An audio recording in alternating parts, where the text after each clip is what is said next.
ఇప్పుడు ఒక rhinoplasty case start చేయబోతున్నాను. ఇది ఏంటంటే క్లెఫ్ట్ లిప్ నోస్ డిఫార్మిటీ కోసం. క్లెఫ్ట్ లిప్ నోస్ డిఫార్మిటీ ఏంటంటే అది పుట్టుకతో ఉన్న లోపం వల్ల కొంచెం it's difficult and very challenging case. కొన్ని చేంజెస్ చూపిస్తాను ఆ నోస్లో. ఇది నార్మల్, ఇటు క్లెఫ్ట్ ఉంది కనుక ఇది లోపలికి వెళ్ళిపోయి కార్టిలేజ్ డిఫార్మిటీ ఉంది, నోస్కి సపోర్ట్ లేదు. అండ్ ఇలా చూస్తే సెప్టమ్ అంటే మధ్యగోడ మధ్యలో ఉండవలసింది ఒక సైడ్కి నార్మల్ వైపుకి లాగేసి ఉంటుంది. ఇది పాత క్లెఫ్ట్ లిప్ స్కార్ అనమాట. ఇది ఆల్రెడీ చేస్తున్నాము, so it's looking fine.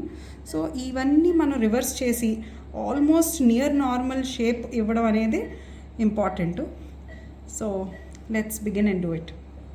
Surgery అయిపోయింది, మంచి వెల్ డిఫైన్డ్గా వచ్చింది నోస్, టిప్ సపోర్టెడ్గా ఉంది అండ్ సెప్టల్ కరెక్షన్ కూడా చేశాము. All this took about 4 to 5 hours of work. I really hope my patient will be happy.